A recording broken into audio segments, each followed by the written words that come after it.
तो जैसा कि आप सभी को पता है कि इससे पिछली वीडियो में हमने देख लिया था दर्पण सूत्र कैसे प्रूव करेंगे, जो कि बहुत इंपॉर्टेंट था। और आज का भी ये वीडियो दोस्तों, यानी कि जो हम प्रूव करेंगे फॉर्मूला R बराबर 2F, ये भी दर्पण में ही प्रूव होता है, ये भी आपका बहुत इंपॉर्टेंट है, इसलिए आप इसको देखिएगा। बहुत ही अच्छे तरीके से मैं समझाऊंगा और आपको समझ में आएगा। कॉपी में जरूर नोट कर लीजिएगा। देखिए इस वीडियो को, इसमें सिद्ध करने का रहा है कि R बराबर 2F। आपको भली भांति पता होगा, जब मैं प्रकाश का परावर्तन पढ़ा रहा था कि मैंने बोला था R जो होता है यानी कि वक्रता त्रिज्या होता है, ये फोकस का क्या होता है, 2 गुना होता है। तो उस समय मैंने ये नहीं बताया था कि कैसे 2 गुना होता है, सिर्फ मैंने बताया था, मैंने आपको ये बोला था मैं आगे प्रूव करके दिखाऊंगा। तो देखते हैं कैसे R बराबर 2F होता है। सबसे पहले हमने एक अवतल दर्पण बना दिया है। अवतल दर्पण में क्या क्या है, ये P है, ये F है, ये C है, यानी कि P मतलब ध्रुव होता है, F मतलब फोकस होता है और C मतलब वक्रता त्रिज्या होता है। क्या अंदर बोल दो, या इसको दूरी बोलेंगे वक्रता त्रिज्या। तो सबसे पहले क्या क्या, एक हम किरण गुजार रहे हैं, ये मुख्य अक्ष होता है, आपको पूरा पता है। ये क्या होता है, आपका मुख्य अक्ष होता है। इसके समांतर एक किरण गुजारेंगे। आपको पता है कि मुख्य अक्ष के समांतर अगर किरण गुजारते हैं तो दर्पण से यहाँ पर परावर्तन होगा, और परावर्तन के बाद कहाँ से गुजरेगा, फोकस से गुजरेगा, ये आपको पता है।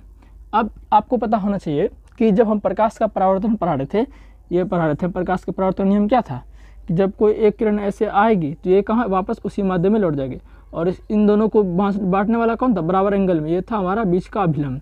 तो वही किए हैं। देखो यहाँ जैसे ये किरण आया, यहाँ पर जैसे किरण आया तो गया कैसे, ऐसे गया है, ऐसे गया है, तो यहाँ पर इसके बीच में हम क्या बना दिए, इसका मतलब क्या, ये हो गया आपका, ये हो गया आपतित किरण, ये हो गया आपतित किरण। और ये जो जैसे यहाँ पर आपतित हुआ, यहाँ पर इसका परावर्तन हुआ, तो ये क्या हो गया आपका, परावर्तित किरण हो गया। ये क्या हो गया, आपतित किरण, परावर्तित किरण। तो आपतित किरण और परावर्तित किरण के बीच में क्या बनाते, एक अभिलंब बनाते, जैसे हमने यहाँ बनाया है। और इनके बीच में 2 कोण बनता है, ये आपतित किरण है, इनके बीच में कोण I, और ये परावर्तित किरण है, इनके बीच में बनेगा कोण R। तो I बराबर आपतन कोण, R बराबर परावर्तन कोण। तो वही यहाँ पर भी होगा, यहाँ पर क्या बनेगा, कोण I, ये हो गया आपका आपतन कोण, और यहाँ बनेगा कोण R, ये होगा आपका परावर्तन कोण। तो दोनों क्या होंगे, दोनों होंगे बराबर, दोनों क्या होंगे, बराबर, क्योंकि प्रकाश का परावर्तन का नियम ये कहता है दोनों बराबर होंगे। अब देखिएगा कि आपको पता है ये CP एक मान लीजिए रेखा है, PC एक रेखा है और BA एक रेखा है। ये दोनों रेखा क्या है, समांतर है, समांतर दिख भी रहा है। अब देखो इन दोनों रेखा को, ये वाला रेखा दिख रहा है आपको, ये वाला, ये BC रेखा क्या कर रही है, इसको तिर्यक रेखा से काट रही है, एक तरह से कह सकते हो। जब इसको काट रही है, इसका मतलब क्या हो जाएगा कि ये वाला कोण बराबर हो जाएगा, मतलब ये कोण I है तो ये भी कोण क्या हो जाएगा, I हो जाएगा। बोलो ऐसा क्यों, क्योंकि क्या हो जाएगा, जब पता है कि जब 2 समांतर रेखा को एक कोई तिर्यक रेखा काटती है तो क्या होते हैं, एकांतर कोण क्या होते हैं, बराबर होते हैं। तो यहाँ पर देखिए ये वाला कोण और ये वाला कोण क्या होता है, एकांतर कोण। एकांतर कोण क्या होते हैं, बराबर होते हैं। तो हम लिख सकते हैं इसमें त्रिभुज ABC में, एक त्रिभुज ABC में तथा त्रिभुज BCF में, त्रिभुज ABC लिख दिया, BCF में कैसे भी लिख, त्रिभुज BCF में। इन दोनों में क्या है, देखिए ये कोण इसके बराबर है, तो हम लिख सकते हैं कोण ABC बराबर, लिख सकते हैं कोण ABC बराबर किसके बराबर है, ये कोण किसके बराबर है, इसके बराबर है। तो हम लिख सकते हैं क्या हो जाएगा, कोण BCF के, क्या हो जाएगा, कोण BCF क्या लिख देंगे, एकांतर कोण, क्या लिख देंगे, एकांतर कोण लिख देंगे। ठीक है, चलिएगा अब एक और बराबर है, और ये कोण जो है इसके भी बराबर है ना, तो क्या लिखेंगे, कोण ABC। अच्छा ये उल्टा हो गया, अच्छा हाँ ये भी लिख सकते कोण ABC। तो कोण ABC बराबर किसके बराबर हो जाएगा, इसके भी बराबर है, ये इसके बराबर है ना।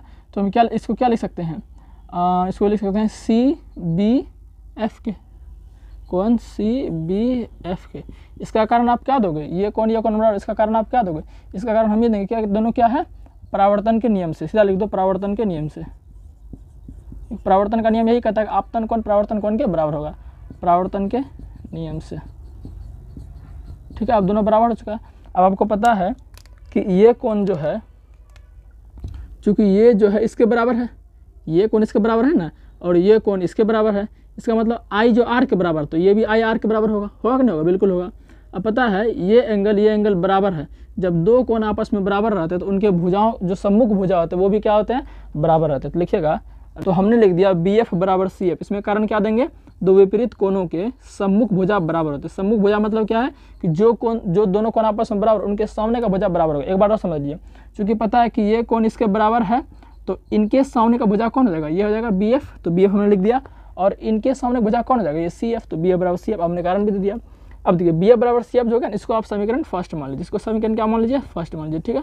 अब देखिएगा जरा ध्यान से देखिए कि ये बी एफ सी एफ के बराबर है, यहाँ जरा ध्यान देखिएगा कि ये बी एफ जो है, अगर हम इस बी एफ को ऐसे अभी एक देखिए ये पूरा चित्र बनाते हैं, ये पूरा चित्र बनाते हैं, ऐसे कुछ करके है, ये रहा एफ, ये रहा पी और ये रहा बी, कुछ इस तरह से है। देखिए यही चित्र उतार रहे हैं, बी एफ पी हम उतारे बी एफ पी।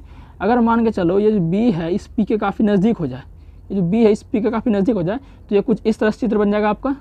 इसलिए पी है, ये एफ है, तो ये कुछ इसी तरफ इसी पर आ जाएगा, इसी पर आ जाएगा ना। अरे ये बी है, मान लो कि ये इस पर इसके नज़दीक आ जाए, क्योंकि अवतल दर्पण है, अवतल दर्पण का वक्रता जो द्वारक होता है क्या होता है, बहुत छोटा होता है। इसलिए बी जो है पी के क्या मानते हैं हम, बहुत क्लोज मानते हैं। जब बी पी के काफ़ी क्लोज आ जाएगा, इसका मतलब क्या है, ये एफ बी जो है इसी पर आ जाएगा, समझे बात को, एफ बी जो है एफ पी पर आ जाएगा, यानी कि जो एफ बी होगा वही एफ पी होगा। तो लिख दीजिएगा अगर बी पी के काफ़ी नज़दीक हो, काफ़ी नज़दीक हो, तो क्या हो जाएगा, बी एफ बराबर पी एफ हो जाएगा, बी एफ बराबर क्या हो जाएगा, पी एफ हो जाएगा। समीकरण सेकेंड हो गया, कोई दिक्कत नहीं है आपको, चलेगा। अब देखिए यहाँ चूँकि ये बी एफ बराबर पी एफ है, तो हम इस बी एफ को इस पी एफ के सामने लिख सकते हैं ना। अब देखिए समीकरण फर्स्ट एवं सेकंड, देखिए समीकरण फर्स्ट में क्या है, बी एफ बराबर सी एफ, सेकंड में क्या है, बी एफ बराबर पी एफ, तो दोनों में बी एफ दिख रहा है। तो देंगे समीकरण फर्स्ट एवं सेकंड से, समीकरण फर्स्ट एवं सेकंड से हम क्या लिख सकते हैं, ये दोनों तो बराबर है, तो इसको लिख देंगे सी एफ, अब बराबर ये क्या हो जाएगा, पी एफ हो जाएगा, कोई दिक्कत नहीं। अब देखिएगा क्या है, अब इनमें से आपको आर निकालना है, क्योंकि आर बराबर 2f हमको प्रूव करना है।